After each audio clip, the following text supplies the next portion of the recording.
Good morning. Laka. Um, gonna introduce Antoinette Aguirre. I'm so sorry if I pronounced it wrong. Sorry about that, my dear. Um, Antoinette is enrolled member of the Navajo Nation and of Hispanic descent. Miss Aguirre received her BA in Public Health at Fort Lewis College. Um, she has a background working within tribal communities for the past 8 years. She's currently the environmental health specialist for the environmental public health program at NPAIT or HB. And I think that is the last of her bio, and she'll present about community environmental health assessments for Region 10 tribes. Thank you. Hi, thank you for that quick introduction. You actually look very familiar, so I'm wondering if we went to school around the exact same time. And it's actually going to be. We did. I was like, she looks very familiar. So awesome. I'll definitely have to reconnect after this. But I also have someone that's presenting with me, so maybe her information didn't get there, but we'll go ahead and just do a quick introduction for that one. But it's going to be so hard to follow up the last presentation. It was so amazing. I'm like, great, I have to follow that. Like, that's going to be so hard. It was, such amazing stories shared, pictures shared. And this is actually my first time being able to speak at this conference and attending this conference. And it's so amazing to see all the amazing work that's being done here in the Northwest and everywhere else. It's always nice to learn and just to see what other people are up to. So I'm going to pass it along to Holly to introduce herself, since you already did my great introduction. Sure. My name is Holly Thompson Duffy. I am the Environmental Health Science Manager at the Northwest Portland Area Indian Health Board. And I am very excited to be here today. And I agree with what Netta said about following that wonderful presentation. So thank you. And so just a quick thing that I didn't be able to throw on these slides before I submitted these, that the project that we're talking about for the environmental health assessments is actually funded by the CDC, the National Centers for Environmental Health Capacity. So I just wanted to make sure that was out there before moving forward. So next slide. And so some takeaways that we are hoping to have you get from our presentation is to understand a little bit of our new environmental health program at the Northwest Portland Area Indian Health Board, and then also how we were able to build and maintain partnerships during COVID-19 pandemic, and then also inclusion of tribal communities during the planning phase, which is something so important. The tribes are always left out of the planning phase. Things are always happening, and it's usually an afterthought. And so I just think that's always important to be inclusive. And then lastly, how we were able to engage in community members and also incorporate tribes culture and organizational strengths. Next slide. So the Northwest Portland Area Indian Health Board is a nonprofit tribal health advisory organization that serves the 43 federally recognized tribes in Washington, Idaho, and Oregon. In 2019, through a regional multi-tribal contract under Public Law 93-638 with the Portland Area IHS, we, the board, assumed the functions and activities for environmental health services. So we have this really exciting opportunity to develop an environmental health program from the ground up. And we are taking a customized community-based approach in order to ensure that we are meeting the needs of each community where they're at. We're really trying to distinguish ourselves from pre-existing programs that do take it like a top-down approach or a one-size-fits-all, and building this from the community up. So to do this, we've assembled an all-star team of professionals, some of whom you may recognize from other board projects or from the IHS. And we've listed here everyone's titles and names and the projects that they work on or the areas that they work on. While we're using primarily these 638 funds to support our program, we have also been very successful in getting other grant funds to do specific projects like this one from the CDC.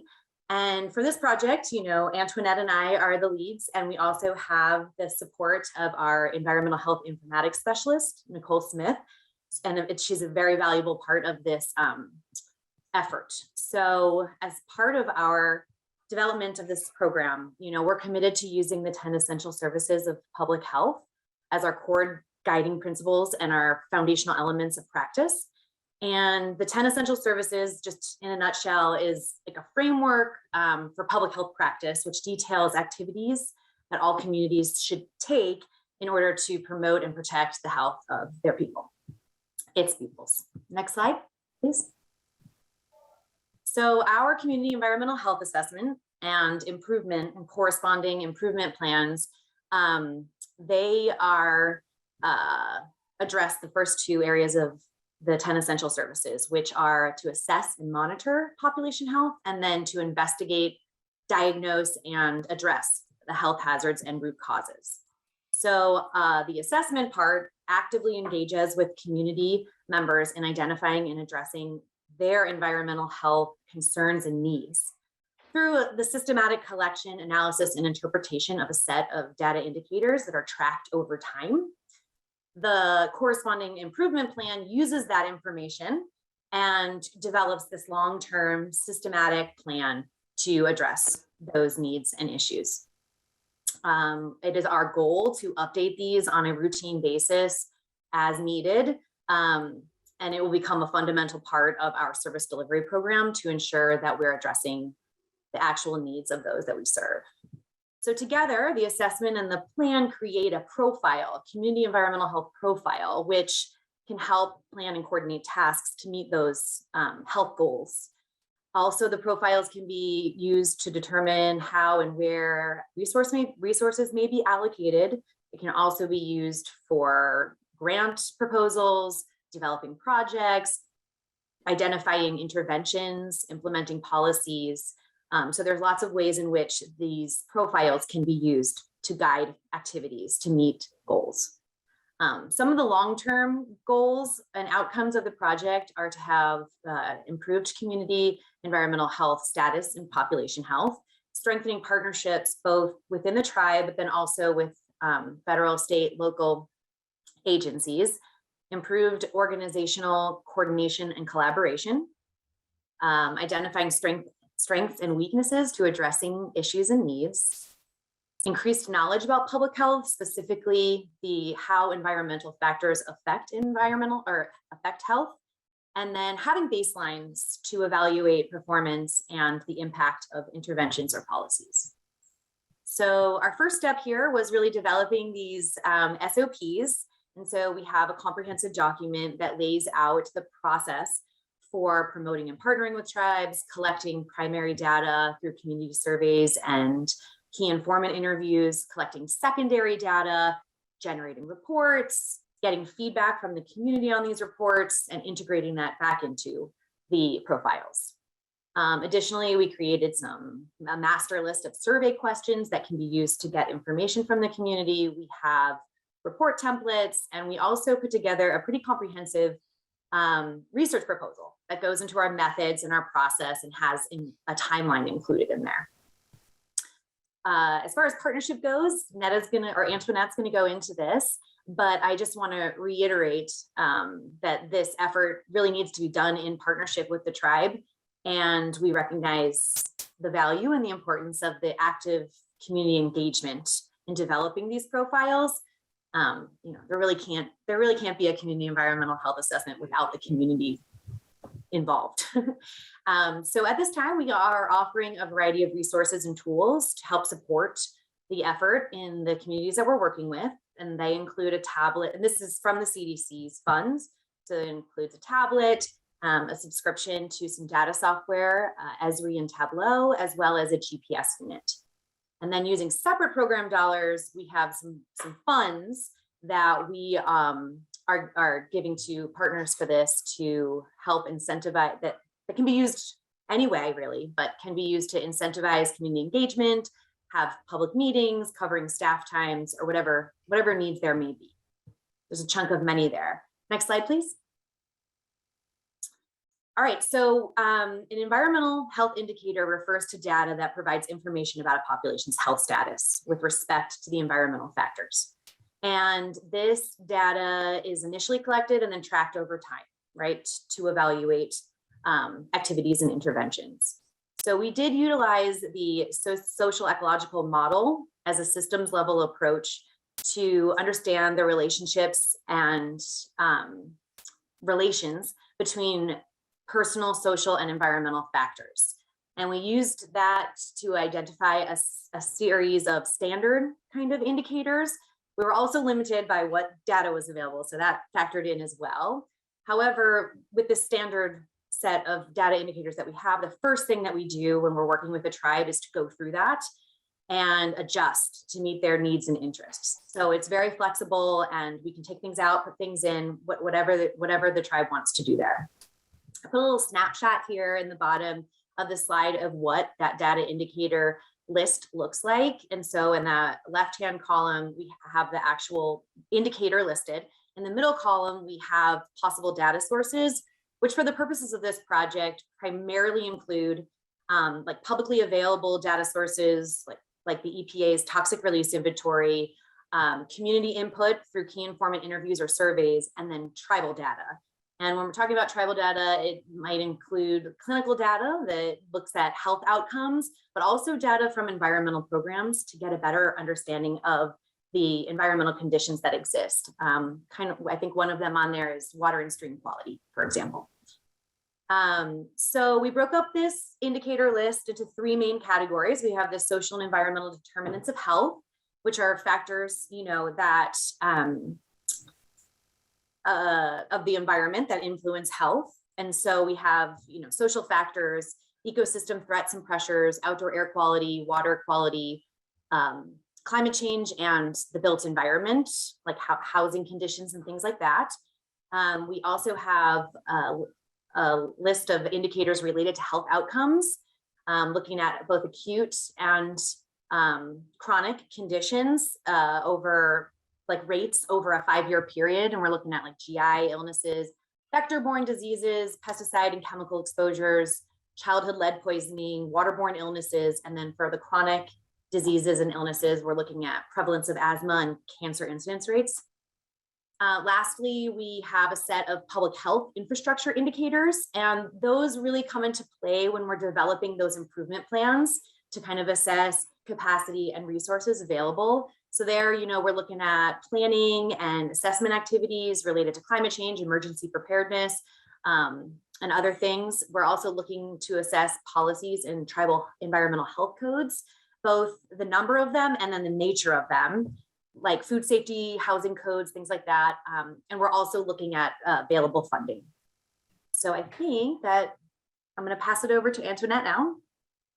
Next slide. Great, thank you, Holly. So you can see there's going to be a lot of information, and we know it's going to take some time. It's not going to be something that's completed in a grant year or anything like that. And especially during the pandemic, which we have learned that things are going to take a little bit longer, processes are going to take a little bit, and maybe just like staff support. Already we know tribal folks are pulled in many different directions. They wear many different hats. And so, just being able to be flexible and maneuver within that and stuff. So just kind of looking forward to kind of where we're currently at. We're doing one-on-one meetings with individual tribes right now. We have talked about the importance of having basically community champion, which is at the moment each environmental health staff person. But if their time is cut short, then they will suggest someone else that they would have us partnership and reach out to and just kind of keep them in the loop. But you kind of need that specific person to work with to be the main point of contact to help gather this information, to share with them, to get their input. We do these meetings every 2-3, a month, just depending on their availability.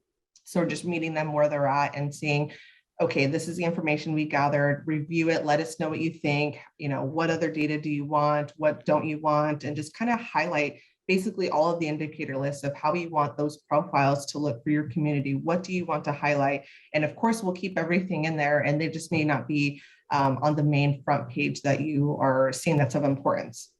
And so looking at some of the secondary data, which is what a lot of what Holly talked over about, getting them from publicly available data. And then again, like we said, talking about reviewing those. And so the primary data, what we like to talk about and get collected is the community health assessment survey, and then also the traditional ecological knowledge interviews. And so those surveys were kind of developed based off of the indicators, maybe something that's more specific that one of the other websites didn't have that wants to be more specific, whether it's housing or food or what have you, and then going into basically making a master list. So it's like a giant buffet for each individual tribe, because not every tribe is the same. We all want to pick different things, different importances, what's going on from coastal tribes to plains tribes, all over. And so being able to have those questions available and then pick and choose what they want to ask their community. And what was great with two of the tribes is they already had a community survey that was going to be out. And so we were able to just tailor that and add it in and just make it a similar type of questions of what they were already asking. And so it just seamlessly fit right in there. But if say the other tribes didn't have a survey going out, it would be the main point in the whole survey. And so maybe we could ask a few more questions. Community members already surveyed a ton. And so we just want to make this easy and seamless as possible. We don't want to just keep adding on extra things if we don't need to. And so looking at the traditional ecological knowledge, this is a very simple, brief piece, because tomorrow, Ryan Seeley from the Health Board, she's also going to be talking about this more in depth of what she went out and did for hazards and disasters and recognizing changes over time. And so she is going to be presenting on that tomorrow. And so basically learning from that information, we saw how important it would be to include that and have that piece within our project as well. So that's where we're going to tailor and add that in too. And so some of those questions are got some amazing information and stories from a lot of the tribal elders within tribal communities. So next slide. And so some lessons learned, I already kind of briefly mentioned a few of those, of just dealing with the pandemic and tribes wearing multiple hats, which, that isn't anything new, but just also being open to change and processes. We've gone through where some tribes needed an MOU, some needed like a full-blown application for research, and some of them thought they didn't need anything. And then next thing you know, before we move forward again, they needed to go through this process, which we are happy to do and open to be flexible again, however it needs to be to fit for the tribe.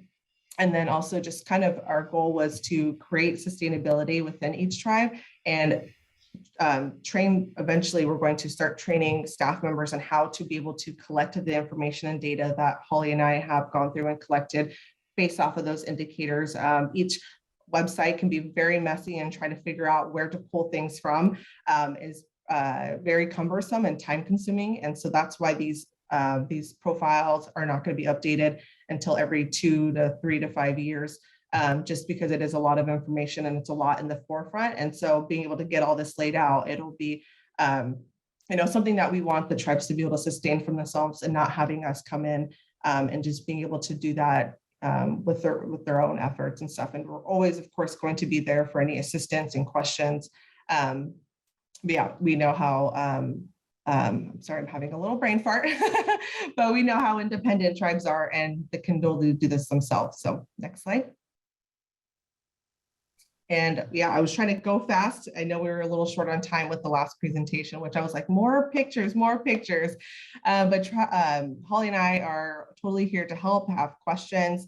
If you are thinking about doing this yourself, if you want to look at some of the indicators that we have already pulled together and some of the information we already figured out where you can grab some of this information, we are always happy to share and cross information over. So that is it.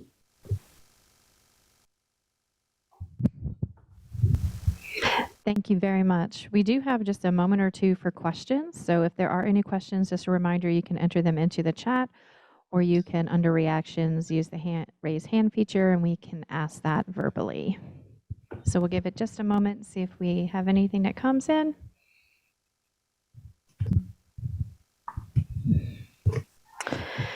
I don't see anything, ladies, so thank you very much for your participation today. And the presentation is out on the platform, so if you would like to take a look at it and contact them directly, you can do so. Thank you so much. We are going to... Yes, thank you. Thank you.